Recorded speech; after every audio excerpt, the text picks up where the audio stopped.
Este video es un resumen de la clase de sistemas de control, específicamente del sistema endocrino. Empezamos por definir este concepto, homeostasis, que es la propiedad de un sistema de regular su ambiente interno y mantener una condición estable. Responde a las funciones vitales de cualquier organismo, que son nutrición, reproducción y relación. Entonces estaría directamente en concordancia con la función vital de relación. Centrándonos en esto, podemos decir que los organismos detectan cambios en el entorno, estos los llamamos estímulos, y se elabora una respuesta a este estímulo. Cada uno de estos estímulos son captados por células sensoriales, vendrían siendo de alguna forma los órganos de los sentidos, que convierten estos en impulsos nerviosos que llegan hasta el sistema nervioso central y pues se puede generar una respuesta. Existen diferentes tipos de estímulos. Tenemos los físicos, como las ondas, como la temperatura, la altura, la gravedad. Los químicos, como hormonas, que están muy relacionadas con nuestra temática actual. Algunos componentes químicos, feromonas, etc. Y algunos biológicos que están relacionados con algunas relaciones intraespecíficas e interespecíficas.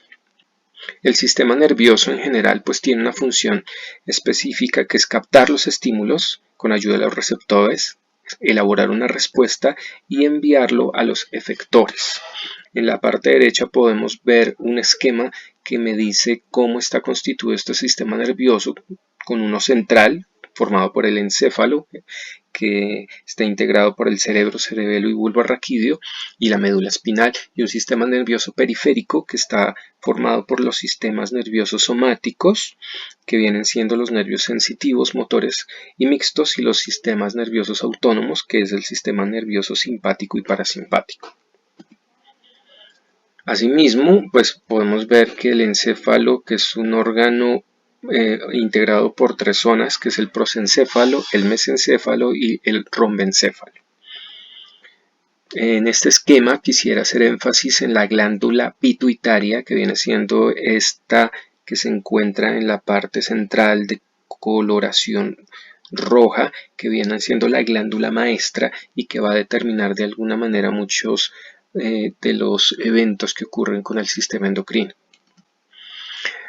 De tal manera, este sistema endocrino, junto con el nervioso y el inmunológico, en una comunicación constante de relación, se encargan de la regulación de muchas de las funciones del organismo.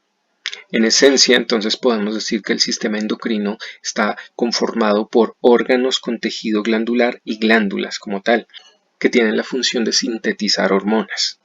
Las glándulas se pueden clasificar siendo endocrinas, exocrinas o mixtas. Las endocrinas normalmente no poseen conductos y la hormona que producen se libera directamente a la sangre. Las exocrinas tienen conductos y la hormona que producen se libera a través de ellos. Y las mixtas, como el caso del páncreas que tenemos ahí, tiene las dos posibilidades. Secreta directamente su producto a la sangre o lo hace a través de conductos, como por ejemplo con los jugos pancreáticos que van directamente a los tubos digestivos.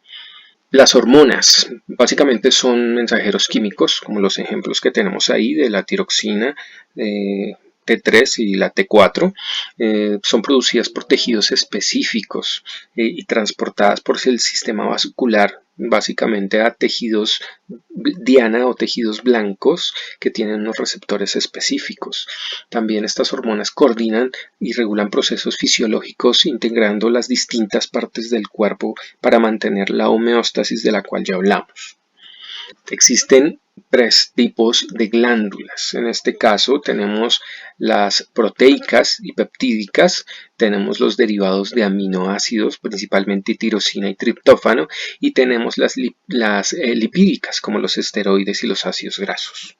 En cuanto a la síntesis de las hormonas proteicas, ocurre utilizando toda la infraestructura celular, donde podemos observar que pues, la información que está dentro del ADN, que pues permite fabricar este tipo de proteínas es copiada a través de la transcripción a un ARN mensajero. Este ARN mensajero se dispone a ir hasta el ribosoma que está encima del retículo endoplasmático. Luego de ser sintetizada, el retículo endoplasmático pues se encarga de madurar estas proteínas que van a ser hormonas y se las entrega al aparato de Golgi, quien se encarga de empaquetarlas en vesículas. Las vesículas son las encargadas de su transporte, de llevarlas hacia el borde celular y por exocitosis permite su salida. Por otro lado, podemos hablar de la comunicación celular que existe. Entonces, podemos hablar de una comunicación endocrina donde normalmente la célula blanco o el tejido blanco se encuentra alejado. Entonces, la hormona viaja a través del torrente sanguíneo hasta su destino. Tenemos una comunicación paracrina donde normalmente la célula blanco está muy cerca, entonces estamos hablando que son células adyacentes y la hormona pues llega de una manera mucho más fácil. O podemos hablar de comunicación autocrina donde la hormona que se genera es para sí misma, para la misma célula que la está produciendo. Por otro lado, estas señales químicas externas son captadas por células mediante moléculas específicas a los que vamos a llamar receptores. Estos receptores permiten que la hormona, al ser liberada al torrente sanguíneo, pues llegue a su objetivo, llegue a la célula o al tejido diana, al tejido blanco, de tal manera que no cualquier célula va a reaccionar a ella. Se necesitan receptores específicos. En el caso de las hormonas proteicas tenemos presente que son hidrofílicas, son solubles en la sangre, están disueltas en ella y los receptores se encuentran principalmente en la membrana, como podemos observar en el primer diagrama. En el caso de las hormonas esteroides o de origen que son lipídicas, son poco solubles en la sangre, los receptores normalmente se encuentran dentro de la célula, como podemos observar en el segundo diagrama. Tenemos dos tipos de respuestas. Entonces la respuesta por parte de la célula o de todo el organismo puede ser de forma rápida, estamos hablando de segundos o minutos, o una respuesta lenta, estamos hablando de minutos, horas, pueden ser incluso meses, donde la hormona se encuentra con este receptor en la membrana, sufre una alteración en la parte, como podemos ver en la parte izquierda, se da una alteración de la función de la proteína y eso conlleva una alteración del comportamiento celular. Por otro lado, esta hormona puede causar una alteración en la síntesis de proteínas y esto conlleva una alteración del comportamiento celular. En los dos casos, el resultado pues viene siendo como el mismo, tal vez con unas repercusiones mayores, pero con una velocidad de respuesta distinta, o rápida o lenta. Un ejemplo interesante de respuesta rápida viene siendo cuando se da la fecundación del óvulo, cuando la membrana de este cambia repentinamente para impedir que un segundo gameto masculino entre. Esta sería una respuesta rápida. Una respuesta lenta viene siendo la aparición de los caracteres sexuales secundarios. Aquí observamos en el diagrama pues el cambio que ocurre en un hombre donde el torrente de hormonas masculinas, en este caso la testosterona, desembocan en la aparición de vello facial, corporal, púbico, la maduración de los genitales, la ganancia de masa muscular, que no ocurre de un día para otro, sino que se requieren días, incluso meses o hasta años. En cuanto a las respuestas, podemos observar este diagrama que me muestran cómo diferentes hormonas afectan el comportamiento de la célula. En la parte superior vemos cómo las hormonas A, B y C son suficientes para que la célula sobreviva. Pero si queremos que esta célula crezca y se divida, necesitamos pues de las hormonas D y E, que van a tener unos efectos diferentes. Si queremos que esta misma célula se diferencie, vamos a necesitar ya otro tipo de hormonas, viene siendo la F y la G. Y si por alguna razón esta célula no recibe ningún tipo de estímulo, pues finalmente muere.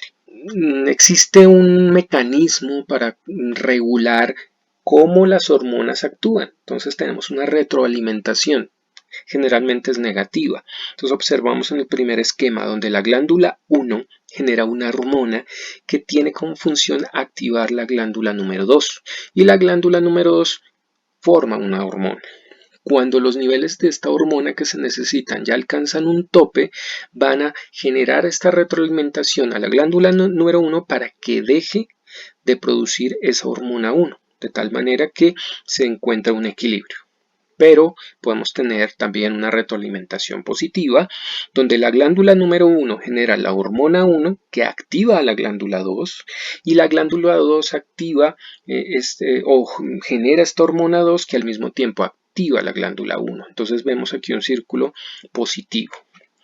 Observamos aquí un circuito de retroalimentación que puede ser largo, corto o muy corto o ultra corto. Entonces en el primer caso vemos tres glándulas. La primera glándula genera la hormona 1 que activa la glándula 2. La glándula 2 genera la hormona 2 que activa la glándula 3.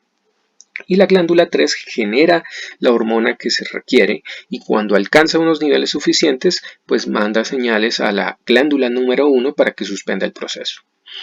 En el circuito de retroalimentación corto es como una historia muy similar que ya comentamos hace un momento, donde la glándula 1 genera la hormona 1, activa la glándula 2 y la glándula 2 con la hormona 2 en determinado momento pues que la glándula 1 deje de seguir trabajando. O el ultracorto, donde la glándula 1 genera la hormona 1 y cuando alcanza los niveles requeridos simplemente genera esta retroalimentación negativa para que la glándula 1 deje de producir esta hormona.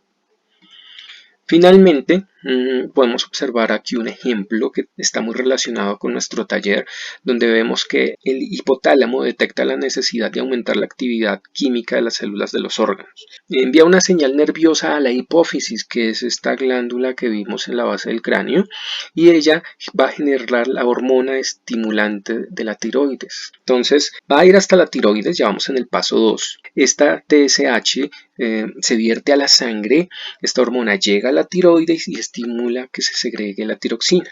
Entonces vamos al paso 3, la tiroxina. La tiroides produce la hormona tiroxina y la vierte a la sangre, así llega a todos los órganos del cuerpo. Entonces, esta produce un aumento de la actividad química de las células de los órganos. ¿De acuerdo? Y el aumento de tiroxina en la sangre es una señal para que la hipófisis deje de producir TSH. Entonces, como podemos observar aquí, viendo uno de forma práctica, bueno, de forma real más bien, uno de los que estábamos viendo aquí, de estos circuitos de retroalimentación. Entonces, ya en resumen, podríamos decir que en estos sistemas de control tenemos el sistema nervioso, ¿cierto?, que manda señales eléctricas, tiene un efecto rápido de corta acción con ayuda de los axones de las neuronas. Y el sistema endocrino utiliza señales químicas, tiene un efecto más lento pero sostenido y utiliza como vías la vía sanguínea y extracelular y pues necesita receptores específicos en cada célula para actuar. Bueno, les agradezco mucho su atención, quedamos pendientes a cualquier duda y se les comparte el formulario a través de la plataforma para que puedan resolver las preguntas evaluativas de esta sesión. Que estén muy bien.